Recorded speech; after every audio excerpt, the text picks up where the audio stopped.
Assalamu alaikum. My name is Muhammad Irfan and my roll number is 19 and the subject is distributed database and the teacher is Ma'am Misbah Dawood and the topic that I have chosen is asset properties. So asset property is the expansion of the term asset defines for where asset properties A stand for atomicity and C stand for consistency and I stand for isolation and D stand for durability.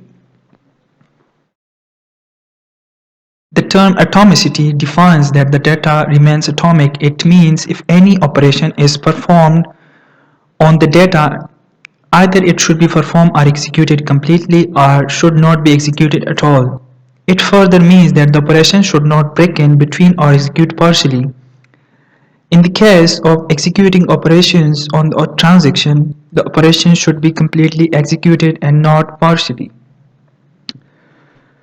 तो asset properties है क्या? Asset properties के बिना transaction, पहले तो ये बात है कि एसेट प्रॉपर्टीज के बिना ट्रांजैक्शन पॉसिबल नहीं है और हो भी नहीं सकती। एसेट प्रॉपर्टीज है क्या? अगर एक पूरे ट्रांजैक्शन को कैसे हैंडल करना है तो वो एसेट प्रॉपर्टीज ही बताता है।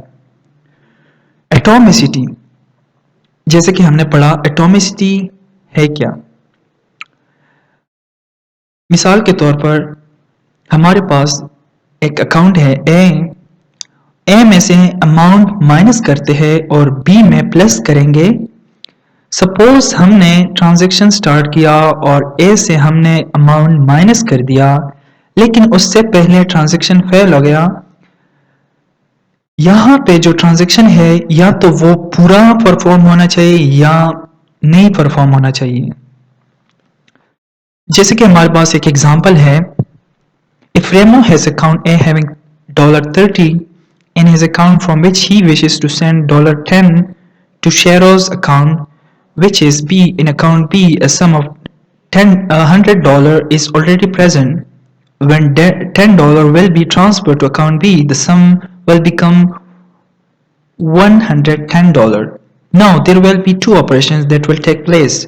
One is the amount of $10 that Remo wants to transfer will be debited from his account A and the same amount will get credited to account B into Shero's account. Now what happens? The first operation of debit executes successfully, but the credit operation however fails. Thus in Remo's account A the value becomes $20 and to that of Shero's account it remains $100 as it was previously present.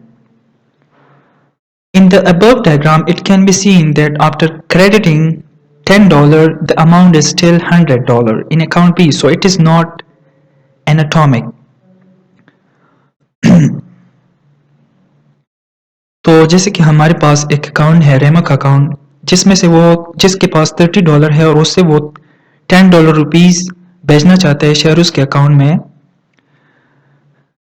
तो shares के account में $100 पहले से मौजूद है और तो यहाँ पे अगर $10 रेमो बेचता है तो शेयर्स के पास ये हो जाते हैं $110।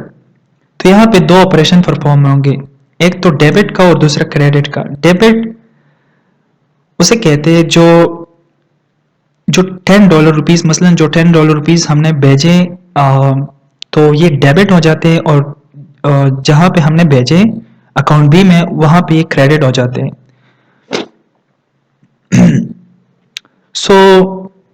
उसके बाद होता क्या है, जो पहला ऑपरेशन है डेबिट का वो तो सक्सेसफुली एग्जीक्यूट हो जाता है, बट द क्रेडिट ऑपरेशन ताहम अगर हमारे पास क्रेडिट ऑपरेशन में हमारे पास जो क्रेडिट ऑपरेशन है वो फेल हो जाता है, तो जो रेमोस का अकाउंट है उसमें जो $10 जो हमने भेजे थे वो कट हो जाते हैं, वो वहां पे नहीं रहते फिर। लेकिन and to that of shares account it remains $100, लेकिन शेयर्स के अकाउंट में कोई चेंजेस नहीं आती, वही अमाउंट रहती है जो प्रीवियसली प्रेजेंट थी वहां पे। जैसे कि हमारे पास ये डायग्राम है, जो $10 हमने भेजे थे, वो अकाउंट बी में स्टिल वही सेम $100 वही जो उसमें थे वही पड़े हैं। तो ये हमारे पास एटॉमिक ट्रांजैक्शन नहीं है। It is not an atomic transaction, ये एटॉमिक ट्रांजैक्शन नहीं है। The below image shows that both debit and credit operation are done successfully, thus the transaction is atomic.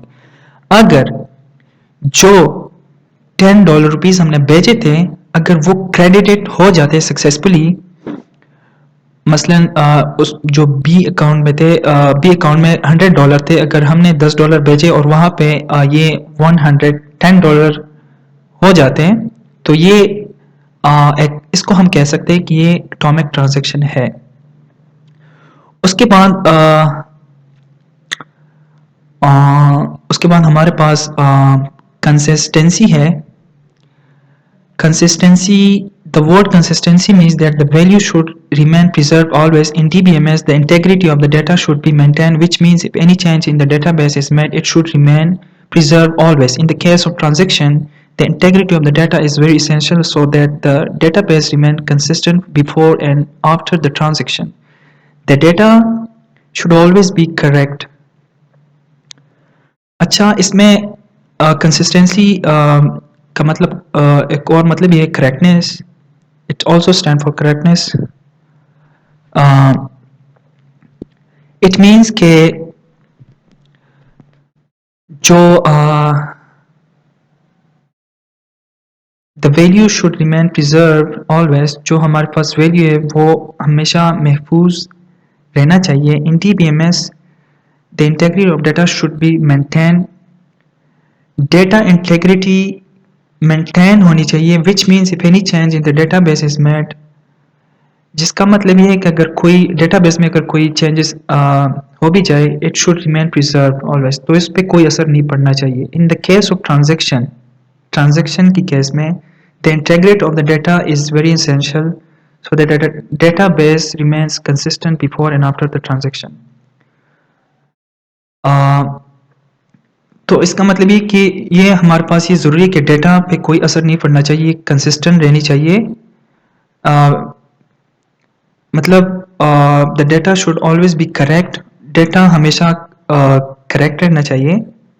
Example, मसलन हमारे पास एक एग्जाम्पल है, in the above figure there are 3 accounts A, B and C where A is making a transaction T one by one to both B and C and there are 2 operations that take place.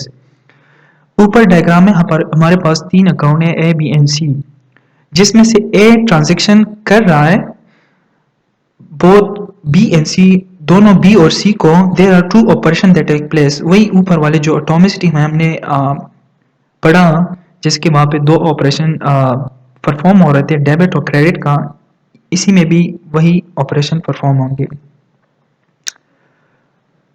Account A firstly debits $50 to account B। पहले account A से $50 account B में चले जाते हैं and the amount in account A is read $300। तो जो A account में हमारे पास से $300 है by B before the transaction. After the successful transaction T, the available amount in B becomes $150। तो ट्रांजैक्शन के बाद हमारे पास B में ये अमाउंट हो जाती है $150। Now A debits $20 to account C। तो इस तरह $20 हमारे पास अकाउंट C में भी चले जाते हैं and that time the value read by C is $250। तो इस तरह हमारे पास अकाउंट C में